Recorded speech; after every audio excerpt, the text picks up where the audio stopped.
Why are we so scared of failure? And by failure, I will tell you what I mean. Paralyzed by the possibility of making a mistake or our plan will not work according to our expectations.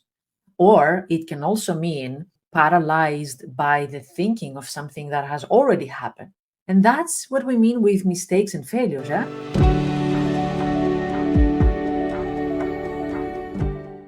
Are you more driven in the past or the future? Like things that you already did or didn't do, or said or didn't say?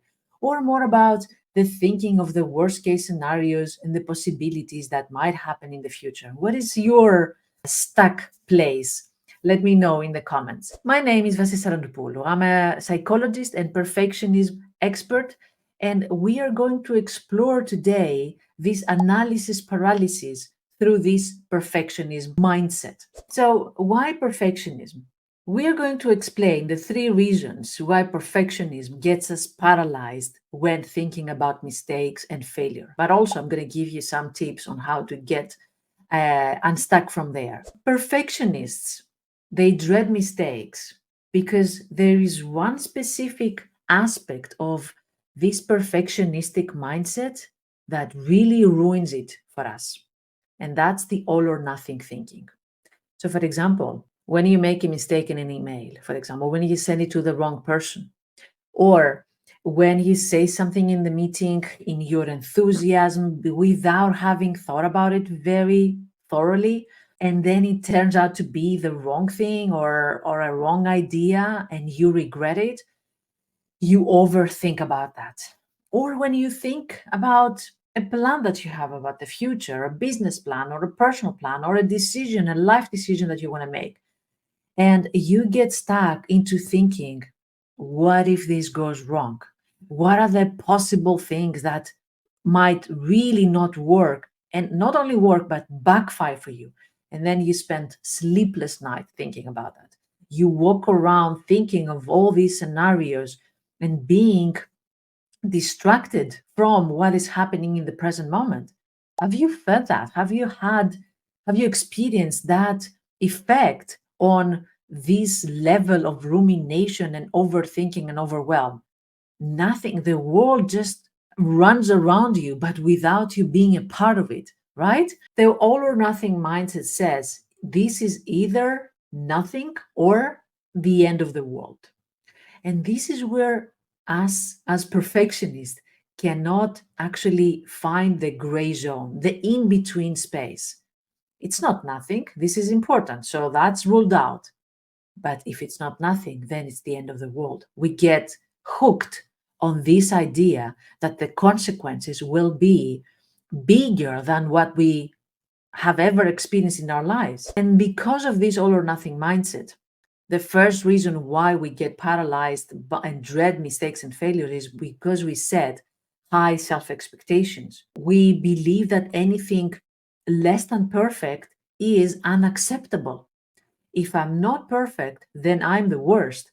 If I'm not succeeding, I am a failure. So that's the all or nothing. Huh? Anything less than perfect is unacceptable. If I make a tiny little mistake, a wrong comment, for example, if my plan is delayed, or if I'm not the perfect manager, father, partner, you name it, then I am the worst. So this all or nothing creates these relentless high self expectations.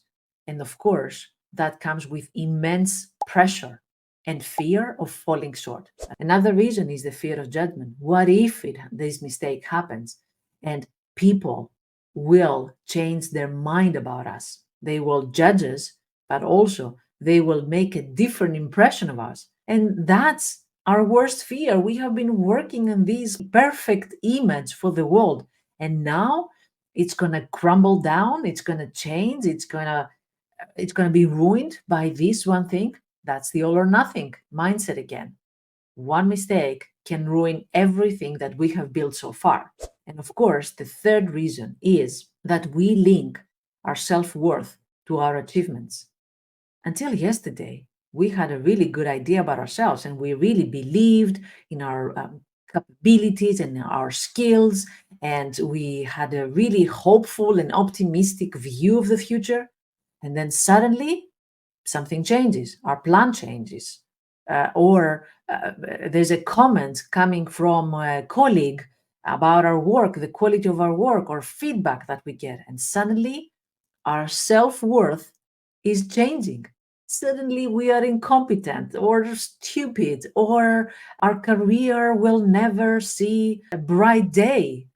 Suddenly we go into the dark side of perfectionism, where our achievements or non achievements are tied to our self worth, and everything changes according to the external results that we put out there, or the external idea of ourselves. These are pretty strong reasons why we are scared of failure, right? Does it make sense? Which of these three do you resonate the most? Which one you feel more often? I know that this sounds familiar, especially to high achieving professionals, leaders, entrepreneurs, that they want to have an impact on the world, that they want to put their perfect self out there and, and lead by example. I know that, but don't worry, there's a way out of this vicious circle. I want to invite you to my webinar that will happen at the 25th of June, and the webinar is called Mental Overwhelm and Overthinking Solved: Three Proven Ways to Find Inner Calm in Busy Lives. And I know it's the busy lives is because of these high achieving people and professionals, that they have multiple passions, that they want to achieve a lot in their lives. And that comes usually with a high price. So, for now, what we can do, since we're here, we talked about this all or nothing mindset. And that, of course, indicates the first thing that we need to do in order to build more resilience: change this mindset, reframe our mindset. Instead of viewing failures as a permanent result in our lives, how we can reframe it and see it in a different way. That's also something that we're going to work on the webinar on the 25th. So find your ticket on the comments and register now. We're going to learn how to see failure, but also our own self-worth in a different way. You know the ocean, that when it's windy, there's high waves and it's very turbulent on the surface. However, on the depth of the ocean, it's calm. No matter what happens on the surface, the depth is always calm. So that's what we want to build. Whatever happens externally, either we have a setback, either we have a negative feedback or a comment from somebody, or the possibility of a setback in the future, we still want to keep a part of us that is calm and really believes in ourselves in the same way that we view ourselves before the storm. Another thing that we practice is setting realistic goals. Remember, we said about the high self expectations? Well, we want to change that.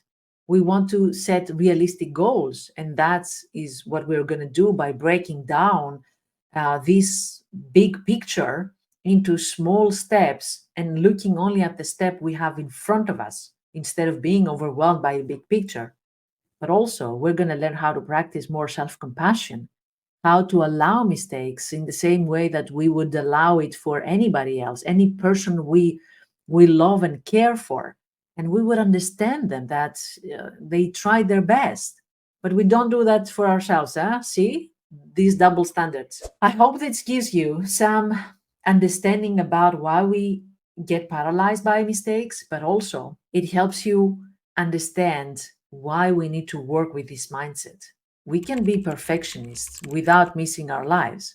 We can be perfectionists without missing the present moment, being consumed by the past or the future. We can do that. We can grow and be ambitious and have goals. You don't need to become lazy or sacrifice your life or give up. So, looking forward to seeing you on the 25th. Get your ticket, it's a free webinar, and I am going to explain the mental overwhelm and overthinking and give you three strategies that I have also been using in order to find inner calm in our busy lives, and in order to not be overwhelmed by all these projections we do on the outside world about our own worth and value. So, thank you very much for being here. Let's work together on a more calm and more fulfilling life. Until the 25th, have a good day and take good care of yourself.